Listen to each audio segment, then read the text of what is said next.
Does your website hold up against standards set forth in the Americans with Disabilities Act? That's today on RiskWatch.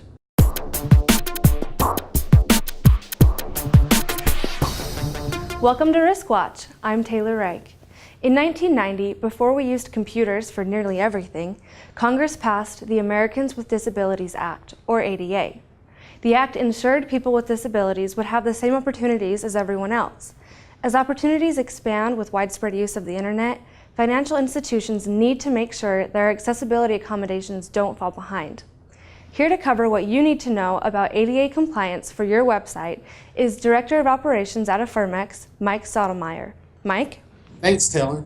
While websites were not specifically covered in the ADA, the Department of Justice issued a legal opinion in 1996 stating that covered entities that use internet for communications regarding their programs, goods, or services must be prepared to offer these communications through accessible means as well.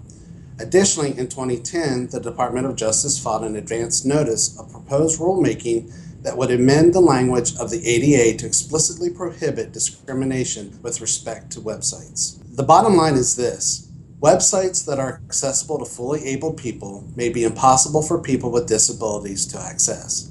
Financial institutions are expected to comply with ADA regulations. That means they should take a good look at their websites and make sure that their sites comply. Because the ADA doesn't cover websites specifically, we don't have a clear regulation to define a compliant website. But we do know this: many people with disabilities use computers by way of assistive technology. This technology includes separate programs or devices such as screen readers, text enlargement software, and voice control programs. These technologies often navigate websites by the way of alternative text, which is invisible code embedded beneath graphics and non-text content. As you can see, making a website accessible to disabled users is a matter of design and functionality. If you assume everybody experiences your website in the same way, you run the risk of frustrating assistive technologies and their users. Accessible website design recognizes differences and does not require people to see, hear, or use a standard mouse in order to access the information and services provided. So how do you make a website accessible?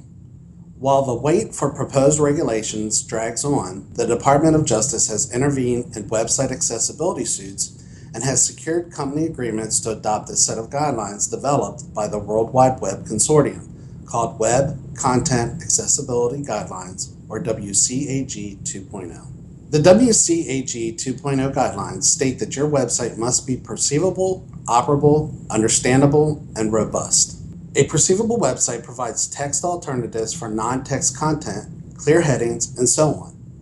An operable website can be navigated without a mouse through the use of voice command, arrows, and keystrokes, and has a clear hierarchy of information. It also allows for extra time when filling out online forms. Don't frustrate a disabled user who has spent time filling out your online form only to click submit and find out that they had timed out. An understandable site uses readable fonts and colors. Its pages appear to operate in a predictable way, and it provides error messages that help users correct their mistakes. A robust website works with current technologies, such as integrating with relevant operating systems, devices, and so forth. Determining the amount of time and money necessary to design or retrofit a website is difficult, and the standard for what constitutes an accessible website is unclear, and will remain so until the Department of Justice introduces a new rule amending the ADA.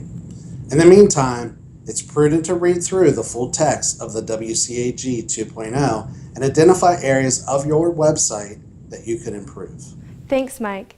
For a link to the WCAG 2.0 or to contact Mike, please visit riskinbox.com/resources.